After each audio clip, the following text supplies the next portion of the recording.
নন্দিনী মা, আজ কুয়াশাটা একটু বেশি, সাবধানে হাল ধরিস মা। বাবা, তুমি তো জানো এই নদীর প্রতিটা ঘূর্ণি আমার চেনা। আর তাছাড়া স্রোত তো কতদিন দেখলাম, ভয়টা কিছু পাই না। মাঝি কাকা, ও মাঝি কাকা, একটু দাঁড়ান দাঁড়ান, আমাকে ওপারে নিয়ে যাবেন? ট্রেন ধরতে হবে তো, দেরি হয়ে যাচ্ছে। আজকে ওঠা বড় কষ্টের। ঠিক আছে বাবা। নন্দিনী মা, তুমি ওনাকে একটু পার করে দাও। বাবা, আমি একা। আরে যা যা, তুই তো কতবার একা পার করেছিস, চিন্তা কিসের? যা, দেখছিস না ওনার তারা আছে। আচ্ছা, ঠিক আছে। যাও বাবা।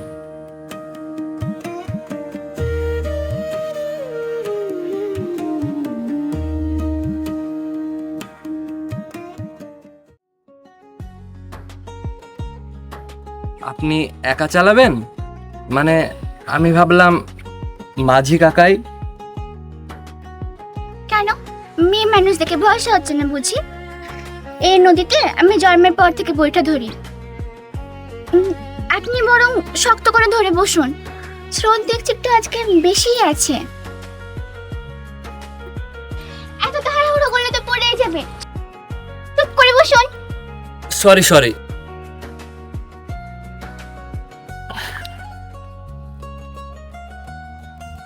আপনি তো দেখি নৌকা চালানোয় ওস্তাদ। নদীতে যার জন্ম, নদী তার ওস্তাদ। আপনি কোথায় যাচ্ছেন এত তাড়াহুড়ো করে? শহরে কলেজে পড়াই, ছুটিতে বাবার কাছে এসেছিলাম। বাবা এই গ্রামের স্কুল মাস্টার, অনপ মাস্টার, চেনেন হয়তো। ও, আপনি অনব মাস্টারের ছেলে? ছোটবেলাতে তো ওনার কাছে আওয়া শিখেছি। অনেক ভালো মানুষ উনি।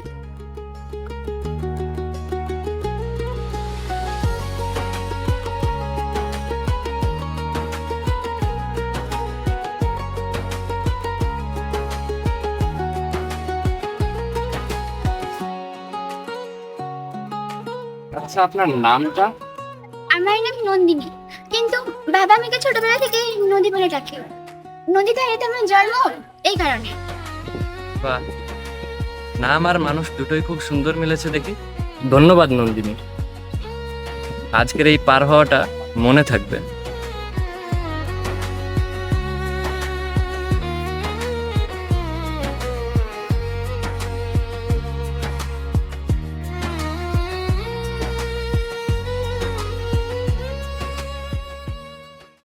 যা গরম পড়েছে, ওরে বাপরে! আরে নিশা, তুই বাড়িতে বসে আছিস? তোর তো আজকে শহরে যাওয়ার কথা ছিল না ট্রেন ধরে? হ্যাঁ বাবা, তোর শরীর ঠিক আছে তো? না না না, দেখি দেখি তোর কখন। ঠিক আছে বাবা, ঠিক আছে। না, জ্বর টর নেই তো?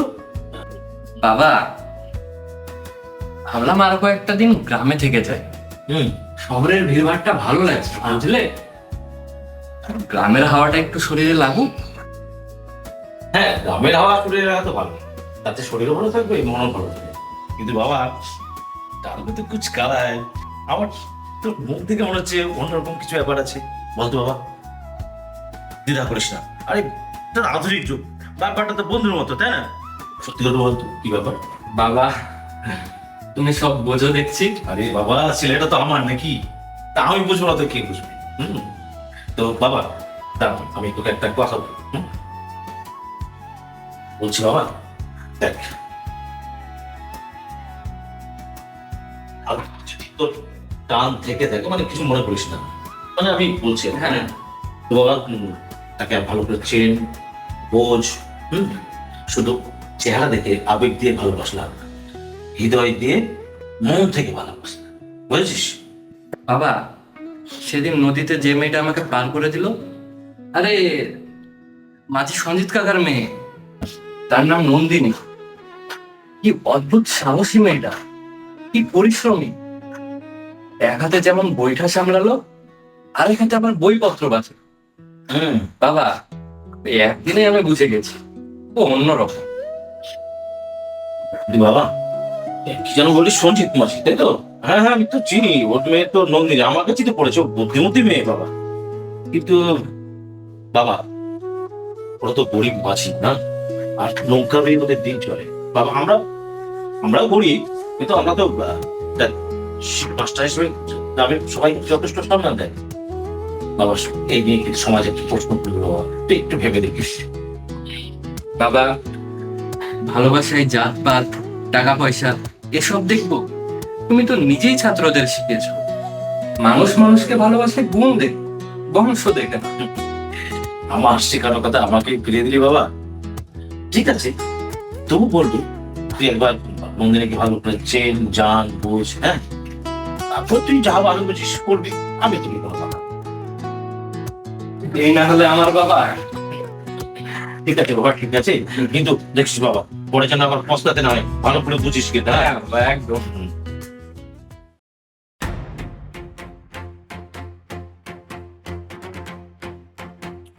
মাঝি কাকা, ও মাঝি কাকা আছেন?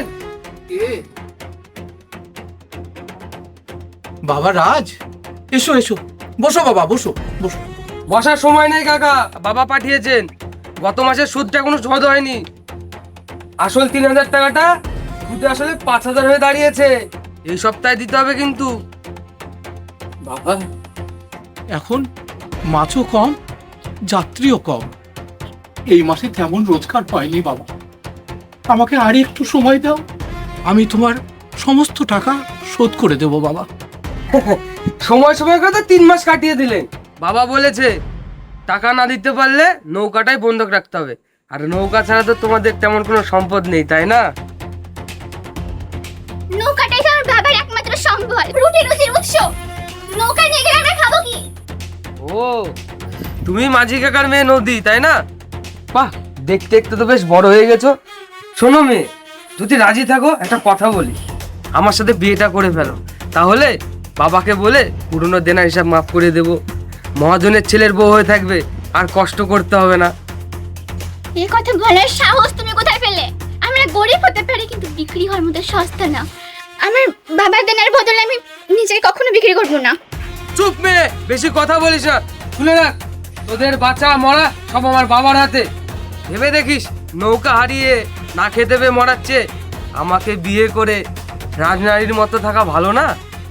রাজ, আমার মেয়েকে এইসব কথা বলো না, আমাকে একটু সময় দাও, আমি তোমাদের সমস্ত টাকা শোধ করার ব্যবস্থা করছি। 1 সপ্তাহ এর মধ্যেই টাকা শোধ করতে হবে, না হলে নৌকাও যাবে আর তোমার মেয়ের বিয়ের কথাও আসবে। তবে এবার জোর করেই ভেবে দেখিস মেয়ে।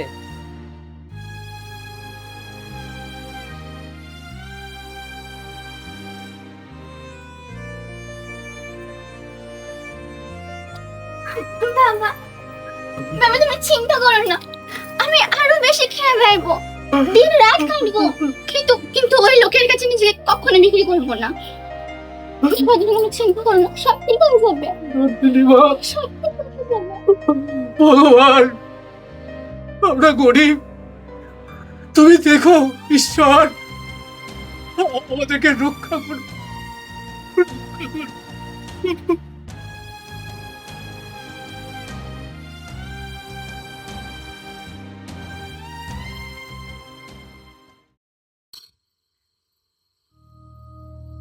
নন্দিনী, এত মন খারাপ করে বসে আছো কেন? ও আপনি? না না, কিছু না, এমনি বসে আছি, কিছু না।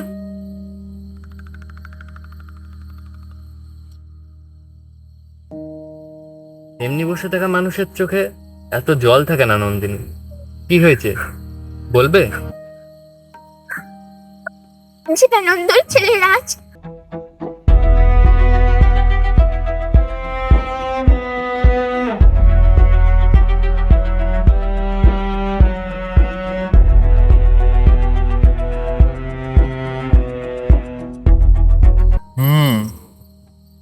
এই মহাজন জীবনানন্দের কথা আমি এর আগেও শুনেছি। সুদের নামে সে গোটা গ্রামটাকে চুষে খাচ্ছে। তুমি চিন্তা করো না নন্দিনী, আমরা একটা রাস্তা বের করব। আমরা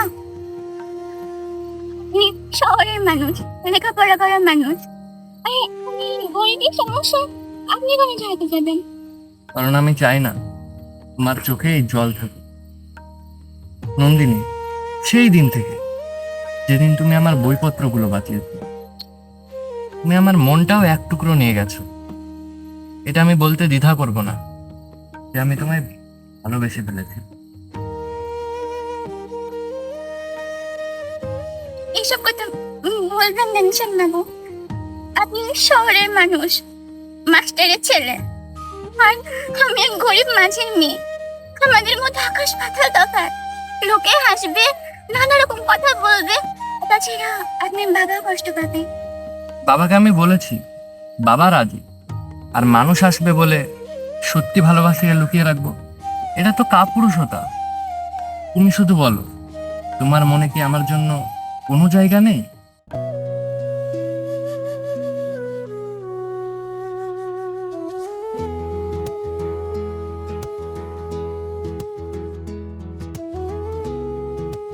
আছে। কিন্তু কিন্তু ভয় হয় নিশান বাবু। আমার জীবনে এত ঝড়, এত ঝামেলা, রাজের হুমকি, আর এই সময় আপনার মনে জায়গা করে নেওয়াটা কি ঠিক হবে বলে? ঝড়ের সময় তো মানুষ চেনা যায় নন্দিনী। আর আমি তোমার পাশে থাকবো। ওই দেনার সমাধান আমরা একসাথে বের করব। শুধু তুমি আমায় বিশ্বাস করো।